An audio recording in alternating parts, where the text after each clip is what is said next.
Welcome back to the Dynasty Nerds YouTube channel. Thank you guys so much for tuning in. As always, I'm Marvin Elequin. You can find me on Twitter at @FF_MarvinE.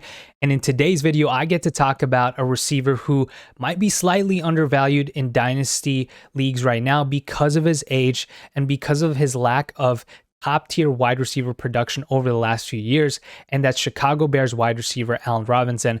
I'll go over exactly why I love him so much for fantasy and dynasty specifically, what we can expect from him going forward, and where his dynasty value currently lies in your leagues.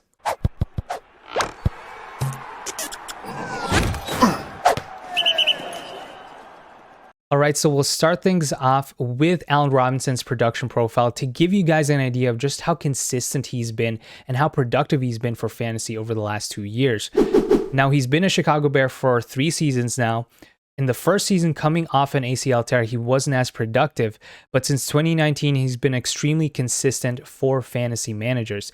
He's been a wide receiver 1 in PPR leagues in 31.3% of his games. That's good for top 10 at the wide receiver position. He's been a wide receiver 2 or better in 53.1% of his games, and he'll usually give you a solid baseline of points, scoring double-digit PPR points in 75% of his games.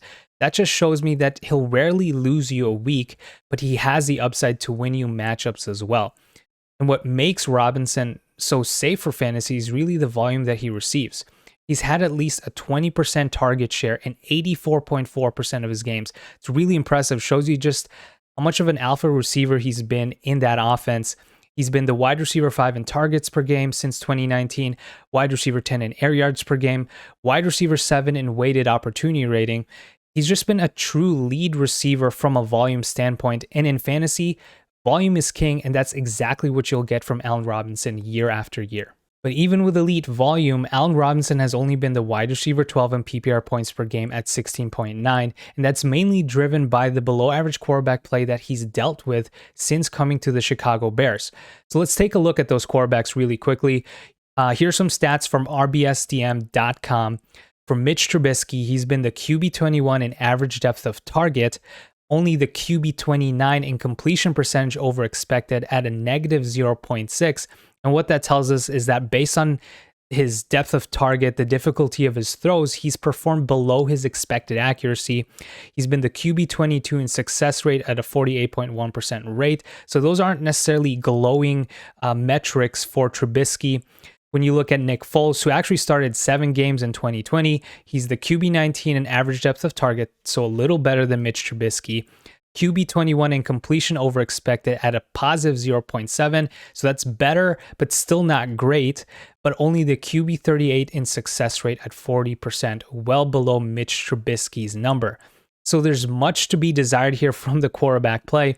And when you look at some of the other top tier wide receivers for fantasy, you look at Adams playing with Aaron Rodgers, Diggs playing with Josh Allen, A.J. Brown with Tannehill, who's been great over the last 2 years, and Tyreek Hill has Pat Mahomes, arguably the best quarterback in this time.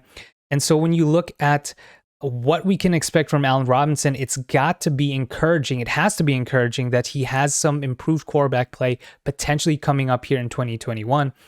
Andy Dalton with Dallas was actually decent. He was the QB20 in completion percentage over expected at a positive 1.5, so that's better than Foles and Trubisky over the last 2 years. QB22 in success rate at 49%, so not amazing, but decent there. But Justin Fields here is really the player that could unlock this offense with his dual threat upside, ability to extend plays, and he comes with a really productive college profile as well.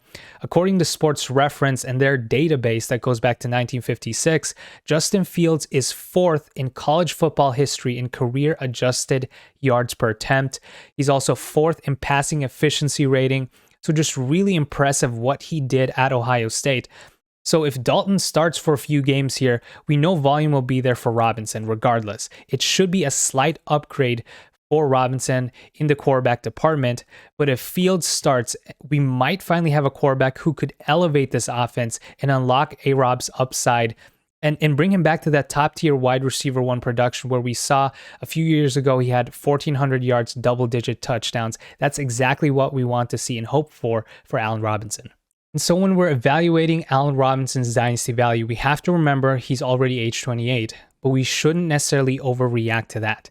In Dynasty, it's pretty easy to gravitate towards youth, right? We want those young wide receivers in Jamar Chase, Devontae Smith, CeeDee Lamb. But over the last 2 decades, when we look at wide receiver seasons from players ages 21 and 22, drafted in rounds 1 to 3, so they received premium draft capital, only 5.6% of those seasons resulted in top 12 production. So it's not as common for a young wide receiver to finish in that wide receiver 1 range. What Jefferson did last year as a 21-year-old wide receiver was an outlier. That was truly a special season, and same can be said about A.J. Brown in his seasons, DK Metcalf in his career so far. It's not as common, so for Dynasty contenders, it's important to find that balance of young wide receivers, but veterans like Allen Robinson who can produce now.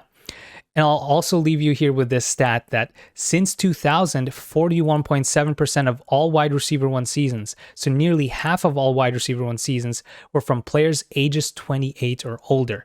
So majority of those seasons actually came in ages 28, 29, 30, 31.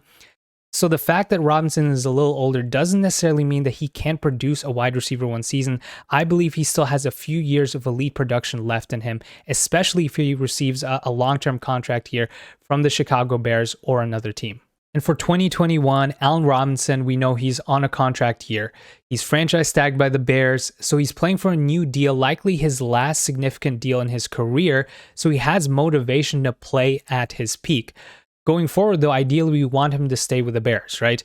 We want him to be tied to a young, promising quarterback in Justin Fields, but if he does sign elsewhere, I do believe he'll get paid a significant amount of guaranteed dollars, especially if he performs at his peak this year.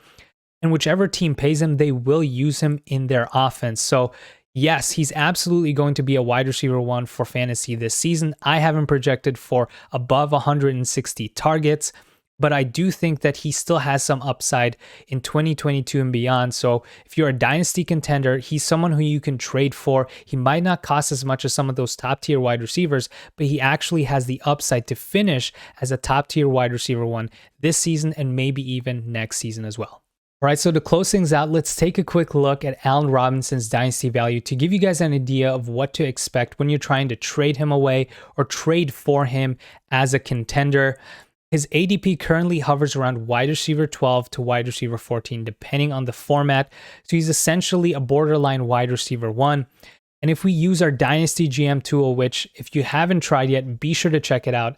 It's a great way to manage all of your Dynasty teams, and you can actually get 15% off with the promo code in the description section below. We actually have a new feature in there called the Trade Browser. So I can plug in Allen Robinson to see what trades have been executed for him recently. And so when I take a look at some of those trades, Allen Robinson has been traded for guys like DJ Chark and a 2022 first, which makes sense because he's absolutely worth a first round pick at the very least. And you add on a younger player who doesn't have as high of a baseline as Allen Robinson. He's been traded for guys like ETN and 2 second round picks, which makes sense considering the injury to ETN now. Allen Robinson for Miles Sanders, Allen Robinson for Visca and Hollywood Brown, so a 2-for-1 package there. And here's another interesting one, Allen Robinson for Jalen Reagor and a 2022 first round pick. Another package for a pick and a younger player. So that gives you an idea of what to expect. I think he's worth around 2 first round picks. If you can get that as a rebuilding team, I would absolutely trade Allen Robinson away. But as a contender, I'm not sure you necessarily have to spend up that much because of the hype of some of these young wide receivers. So if you can get him for a young wide receiver plus a pick, I think that's something you have to consider as a dynasty contender. And we know A-Rob provides you that high floor, that high baseline of targets regardless of the quarterback. But if Justin Fields happens to acclimate quickly to the league, we could be looking at a top tier wide receiver 1 season once again for Allen Robinson as soon as this season. All right, thank you guys so much for tuning in. Hopefully you guys enjoyed this video on Allen Robinson, one of my favorite wide receivers in the NFL right now.